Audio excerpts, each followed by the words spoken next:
ሰላም ጤና ይስጥልን ውድ ተመልካቾቻችን ከአባታችን ከእግዚአብሔር ከልጁም ከክርስቶስ ኢየሱስ ሰላምና ጸጋ ለእናንተ ይሁን።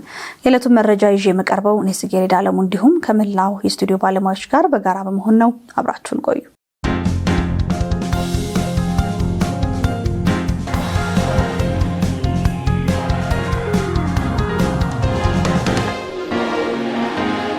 ኮሚሽኑ የልማትና የመንፈሳዊ አገልግሎቶችን ለማቀናጀት የተዘጋጀው ስልታዊ ዕቅድና ተቋማዊ የሪፎርም ማዕቀፎች ላይ አውደ ጥናት አደረገ። የኢትዮጵያ ቃልዮት ቤተክርስቲያን የሰብአዊ ድጋፍና ልማት ኮሚሽን በ10 ዓመታት ስልታዊ አቅጣጫና በ5 ዓመት ስልታዊ ዕቅድ በቅንጅታዊ አሰራር ማቀድ፣ የአደጋ ስጋት ቅድመ ዝግጅት፣ ሀብት አሰባሰብ አመራር፣ መንፈሳዊና ሰብአዊ ልማት በማቀናጀት መጽሐፍ ቅዱሳዊ መሰረቶችና የቃልዮት ቤተክርስቲያን ተሞክሮን በተመለከተ ከቀጠናዎች የተውጣጡ የዘርፉ መሪዎች በሆሳዕና እናት ቃልዮት አጥቢያ ቤተክርስቲያን የምክክርና አውደ ጥናት ከሐምሌ 17 እስከ 18 2018 ዓ.ም አካሂዷል። በምክክሩ የኮሚሽኑ ቦርድ ሰብሳቢና የኢትዮጵያ ቃልዮት ቤተክርስቲያን ምክትል ፕሬዝዳንት አቶ ዳንኤል ጫሜቦ፣ የኮሚሽኑ ኮሚሽነር ዶክተር ተፈራ ተሎሬ፣ ምክትል ኮሚሽነር ዶክተር ወይታወዛ፣ ዶክተር ኢንጂነር ንጋቱ ጫፉ፣ አቶ አብርሃም አላምቦ የኢትዮጵያ ቃልዮት ቤተክርስቲያን ስራ አስፈጻሚ አባልና በክላስተር ቀጠናዎች የቦርድ አባላት፣ የሴቶች የወጣቶችና የየቀጠና የልማት አስተባባሪዎች ተሳትፈውበታል። የኮሚሽኑ ቦርድና ሰብሳቢ የኢትዮጵያ ቃልዮት ቤተክርስቲያን ምክትል ፕሬዝዳንት አቶ ዳንኤል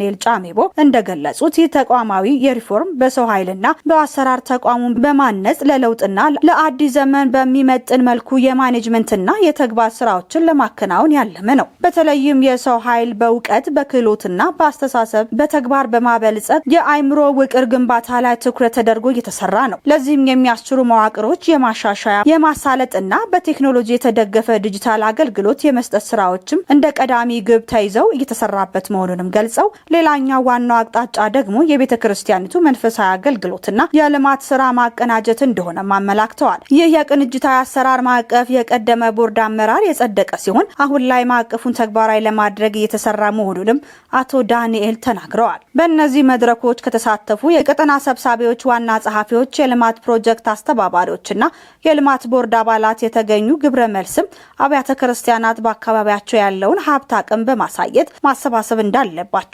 የሚያነሳሳና የቅንጅት አሰራር ተግባራዊ ለማድረግ መንገድ የከፈተ መሆኑንም ተጠቅሷል። ኮሚሽነር ዶክተር ተፈራ ቶሎሬ ኮሚሽኑ የ10 ዓመት ስልታዊ አቅጣጫና የ5 ዓመት ስልታዊ ዕቅድ በማዘጋጀት ወደ ስራ መግባቱን ገልጸው በአውደ ጥናቱ ለተገኙ የተለያዩ የቀጠና መሪዎችና የኮሚሽኑ የ10 ዓመት ስልታዊ አቅጣጫና የ5 ዓመት ዕቅድ በተመለከተ ሰፋ ያለ ማብራሪያ አድርገዋል። የኮሚሽኑ ምክትል ኮሚሽነር ዶክተር ወይታወዛ በበኩላቸው ስለ ቅንጅታዊ አሰራር ማንዋል ለአውደ ጥናት ተሳታፊዎች ገለጻ ያደረጉ ሲሆን ቃልዮት ቤተክርስቲያን አሁን በዚህ ጊዜ ነቅታ ወደ ቅንጅታዊ አሰራር መምጣቷ ለቤተክርስቲያኒቱ ሁለንተናዊ አገልግሎት አስፈላጊ ሲሆን ከሁሉም በላይ ደግሞ ቅንጅታዊ አሰራር የእግዚአብሔር ቃል መርሆች መመሪያ ይሰጣሉ።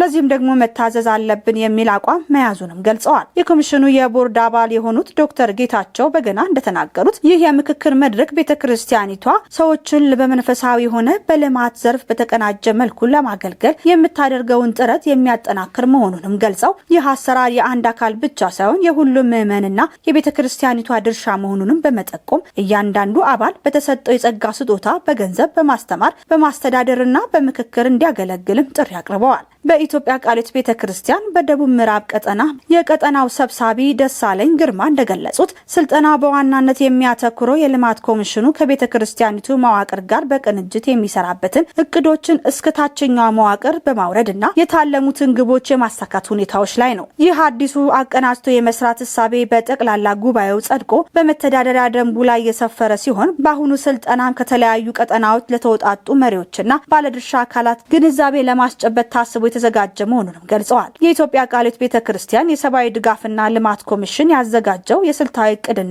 ማቀናጀት ስልጠና በትክክለኛው ጊዜ የተሰጠና ወደ ተግባር ለመግባት የሚያነሳሳ መሆኑንም የደቡብ ምዕራብ ሸዋ ቀጠና ዋና ጸሐፊ አገልጋይ በላቸው ዴታሞ ገልጸው ቤተክርስቲያኗ 100ኛ ዓመት የምስረታ በዓሏን ለማክበር በዝግጅት ላይ ባለችበት በዚህ ወቅትም በልማት አገልግሎት ያለፈችበትን ሂደት በመገምገምና ክፍተቶችን በመሙላት አዲስ መነቃቃት መፈጠሩ ትልቅ ትርጉም ያለው ነው። ስልጠናው አሁን ላይ ነባራዊ ሁኔታ በትክክል ያሳየና ወደፊት የሚሄድበትን አቅጣጫ በግልጽ ያስቀመጠ መሆኑንም አክለው ገልጸዋል። በቀጠና ደረጃ ከስልጠናው ማጠቃለያ በኋላም ጠንከር ያለ ውይይት በማድረግ የተገኘውን ግንዛቤ ከመግለጫ ባለፈ መሬት የረገጠ ተግባራዊ ስራ ላይ ለማዋልና የቅንጅት አሰራሩን ለማስቀጠል ቀጠናው ዝግጁ መሆኑንና ቃል መግባታቸውንም አስታውቋል። በመጨረሻም ይህ አሰራር ሙሉ በሙሉ ተግባራዊ እንዲሆን በቀጠና በህብረትና በአጥቢያ ደረጃ ያሉ መዋቅሮች ተቀናጅተው እንዲሰሩ የየአጥቢያዎችን አቅም መገንባት አሰራሮችንም በመዘርጋትና በማደራጀት የልማት ስራዎችን የበለጠ አጠናክሮ ለመቀጠል አስፈላጊ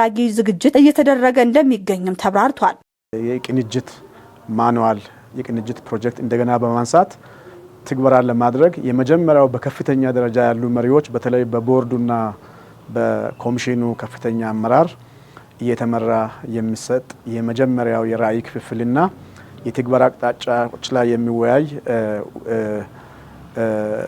ፕሮግራሞችን እያደረግን እንገኛለን። በዋናነት ይህንን የተከተልነው አካሄድ ቀጠናዎችን ክላስተር በማድረግ በግሩፕ በማድረግ 4-5 የሚሆኑ ቀጠናዎችን በአርባ ምንጭ እንዲሁም ደግሞ ቀጥሎ በአዋሳ አድርገናል። አሁን ደግሞ በደቡብ ሸዋ ቀጠና በሆሳና 3 ማዕከላትን ማለትም ደቡብ ሸዋ ቀጠና፣ ደቡብ ምስራቅ ሸዋ ቀጠናና መሀል ሸዋ ቀጠና የሚገኙ የቤተ ክርስቲያን መሪዎች በጋራ በዚህ ጉዳይ እየተወያዩ ይገኛሉ። እንግዲህ ይህ በጣም ወሳኝ ወርክሾፕ እንደሆነ ነው ያየነው። በተለያዩ ቦታዎች ባገኘነው ፊድባክ በተለይ የቤተ ክርስቲያን መሪዎች፣ የቀጠና ሰብሳቢዎች፣ ዋና ጸሐፊዎች፣ የልማት ፕሮጀክት አስተባባሪዎች እንዲሁም ደግሞ የልማት ቦርድ አባላት እየሰጡ ያለው ፊድባክ ቃለ ሕይወት አይኗን ከፍታ አጠገቧ ያለውን ሀብት በማየት ማሰባሰብ መጀመር አለባት። ስልጠናዎች በቃለ ሕይወት በተለያዩ ጊዜ ይሰጣሉ። በተለይም በዚህ በኢንቴግሬሽን ያለው ስልጠና ግን በተለይ ተግባራዊ እንደሆነ ነግረውናል። በቃለ ሕይወት መዋቅር ውስጥ አጥቢያ በጣም ጠንካራ ነች። አጥቢያ ላይ ልማት እንቅስቃሴ አለ። እያንዳንዱ አጥቢያ ከሚመኑ ከሚሰበስበው መባና አስራት ልዩ ስጦታ እንደውም ደግሞ የፍቅርና ርህራሄ አገልግሎት ሀብት፣ ገንዘብ፣ ቁሳቁስ በማደራጀት በማሰባሰብ የልማት ስራ ይሰራል። ግን ይሄ ወደ ገንዘብ ቀይረን እንኳን የኢትዮጵያ ቃለ ሕይወት ቤተክርስቲያን በአጠቃላይ 12,000 አጥቢያ ምን ያህል ለልማት ያወጣል የሚለውን ብናሰላ ፕሮባብሊ አሁን በጥናት የተደገፈ ባይሆንም በእርዳታ ከምናገኘው በብዙ እጥፍ የሚበልጥ ስራ ቤተክርስቲያን ትሰራለች። ስለዚህ አሁን እያሰብን ያለነው ይሄ ተግባራዊ እንዲሆን በመሀል ያሉ መዋቅሮች በተለይ ቀጠናና ህብረት ይሄ አጥቢያ ጋር እንዲገናኝ ቀጠናዎች እንዲያስተባብሩ ህብረቶች ጋር አብሮ እንዲሰሩ ህብረቶች ደግሞ ወደ ቀጠና ወረድ ብለው አጥቢያ ላይ ያሉ ሰዎችን አቅም በመገንባት ስርዓቶችን በመዘርጋት እንዲሁም ደግሞ አሰራሮችን በማደራጀት በመስራት ተግባራዊ እንዲሆን ማድረግ ነው። ለዚህ እንግዲህ እየተነጋገርን ያለው ይህ ወርክሾፕ አንዱ የሚያሳየው የኢትዮጵያ ቃለ ሕይወት ቤተክርስቲያን መተዳደሪያ ደንብ ውስጥ ከላይኛው መዋቅር ጀምሮ እስከ አጥቢያ ድረስ የቤተክርስቲያኒቱ ምክትል ሰብሳቢ የሚሆን በሁሉም መዋቅሮች የልማት ፕሮግራም አደረጃጀት ውስጥ አስተባባሪ ወይም ሰብሳቢ ሆኖ ያገለግላል። በዚህ መሰረት በሁሉም መዋቅሮች የልማት አገልግሎት እንደገና እንዲደራጅ ቀጠናዎች እየወሰኑ ይገኛሉ። ይሄም ተግባራዊ ይደረጋል። ከዚህም በተጨማሪ አደረጃጀት ያስፈልጋል።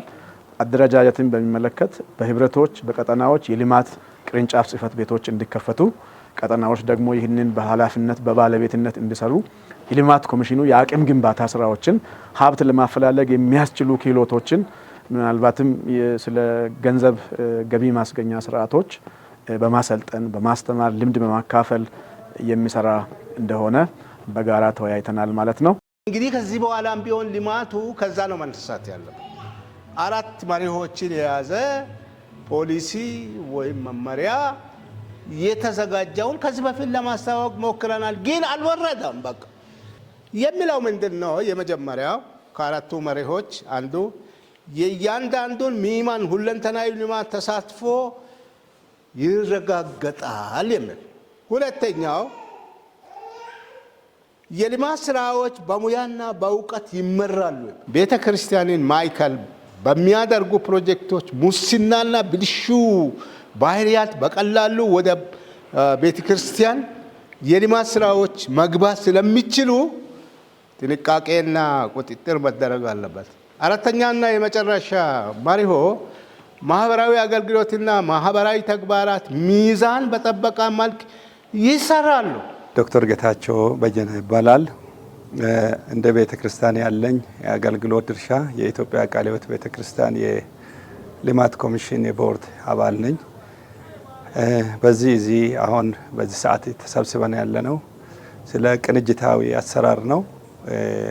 ቤተክርስቲያን ሙሉ ሰው እንድታገለግል በልማትም በኩል በመንፈሳዊ ዘርፍም በኩል ተቀናይተን ስለማገልገል ነው እየተማርን ያለነውና ይሄ በተዋረድ ደግሞ ከኢትዮጵያ ቃለ ሕይወት ቤተክርስቲያን በተዋረድ ባሉ መዋቅሮች በቀጠና በህብረትና በአጥቢያ ቤተክርስቲያናት የሚወርድና የሚተገበር ይሆናል።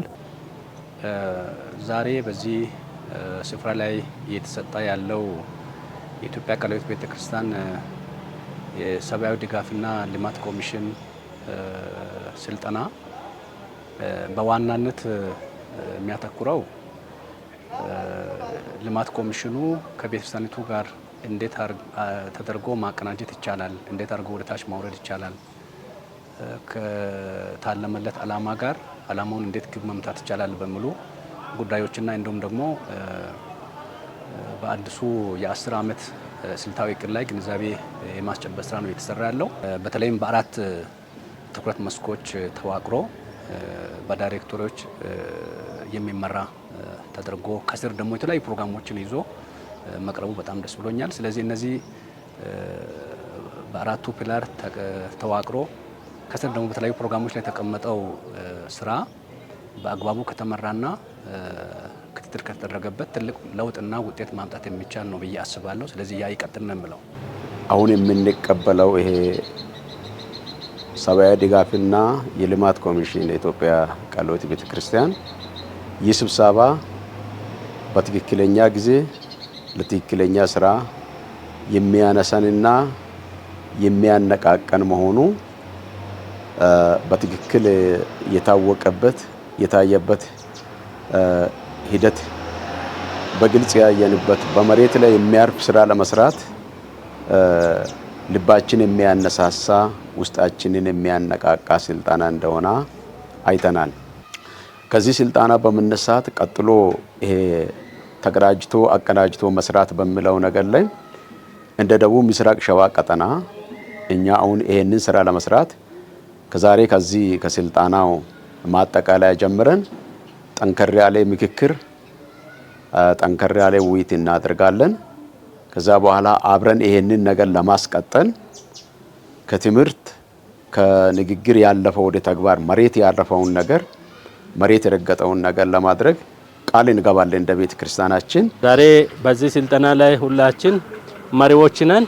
ይህንን አገልግሎት ወደ መጣንበት አካባቢ ስንመለስ አቀናጅተን ፍሬያማ እንዲሆን ውጤታማ እንዲሆን ተደራሽ ለማድረግም ደግሞ እስከ አጥቢያ ድረስ ይህንን አገልግሎት ጠንካራ መሰረት ይዘን እንድንጓዝ አበረታታለሁ።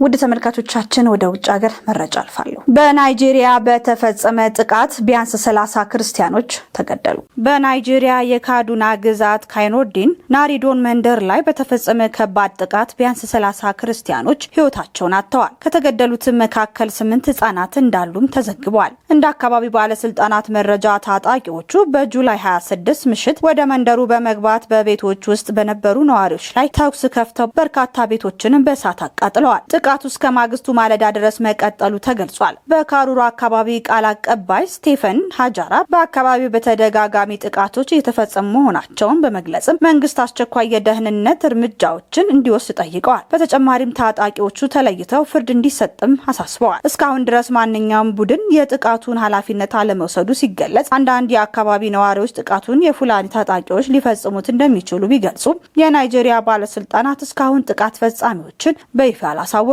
የፍለጋ ቡድኖቹ ከቤቶች ከእርሻዎችና ከጫካ አካባቢዎች አስክሬኖችን መፈለጋቸውንም ቀጥለዋል። በመሆኑም የሟች ቁጥር ሊጨምር እንደሚችልም ተገልጿል። በሌላ በኩል የካዱና ግዛት ገዢ ኡባ ሳኒ ጥቃቱን በጥብቅ ማውገዛቸው የጸጥታ ኃይሎች አጥፊዎችን ፈልገው ለሕግ እንዲያቀርቡ መመሪያ ሰጥተዋል። እንዲሁም ለተጎዱ ቤተሰቦች አፋጣኝ ሰብአዊ ድጋፍ እንዲደረግም ትዕዛዝ ተላልፏል። በህንድ የክርስቲያን ተቋማት ላይ አዲስ የህግ ማሻሻያ ስጋት ፈጠረ። ባልደረባችን ዮናስ ተስፋዬ እንደሚከተለው ያቀርበዋል። በህንድ መንግስት የቀረበው የውጭ መዋጮ ቁጥጥር ህግ ማሻሻያ በሃይማኖት ነጻነት ላይ ተጨማሪ ገደቦችን ሊያመጣ እንደሚችል የክርስቲያንና የሰብአዊ መብት ተሟጋች አሳስበዋል። እንደ እነርሱ ገለጻ በቀደሙት ዓመታት ከ22000 በላይ መንግስታዊ ያልሆኑ ድርጅቶች ፈቃዳቸውን አጥተዋል። በቅርቡ በአገሪቱ በተካሄደው የህዝብ ተቃውሞ አንድ ከፍተኛ የመንግስት ባለስልጣን ከስልጣን እንዲለቁ ካስገደደ በኋላ የክርስቲያን ቡድኖችም መንግስት አዲሱን ህግ እንዲመልስ ጥሪ እያቀረቡ ነው። ተቾች እንደሚሉት የህጉ ማሻሻያ መንግስት በውጭ ገንዘብ የሚደገፉ ቤተክርስቲያናትን፣ የህፃናት ማሳደጊያ ተቋማትን፣ ክሊኒኮችን እንደዚሁም ትምህርት ቤቶችና ሌሎች ክርስቲያናዊ አገልግሎቶችን በቀላሉ እንዲቆጣጠር ስልጣን ይሰጠዋል ብለዋል። የክርስቲያን ድርጅቶች ለማህበራዊ አገልግሎታቸው የሚያገለግለው የውጭ ድጋፍ ሊቀነስ እንደሚችል በመግለጽ ስጋታቸውን አቅርበዋል። እነዚህ እርምጃዎች የክርስቲያን አገልግሎቶችን ለመገደብ የሚደረጉ ጥረቶች እንደሆኑም ተገልጿል። በዚህም በህንድ የታቀደው የህግ ማሻሻያ በሃይማኖት ነጻነትና በክርስቲያኖች ተቋማት ላይ ያለውን ተጽዕኖ በተመለከተ ክርክር አስነስቷል። ውድ ተመልካቾቻችን ለዛሬ ያዝንላችሁ መረጃዎች እነዚህን ይመስሉ ነበር። ከእናንተ ጋር አብሬ የቆየሁት እኔ ጽጌረዳ አለሙ እንዲሁም ከመላው ስቱዲዮ ባለሙያዎች ጋር በጋራ በመሆን ነበር። ከቀሪ ህይወት ቴሌቪዥን ፕሮግራሞች ጋር መልካም ቆይታ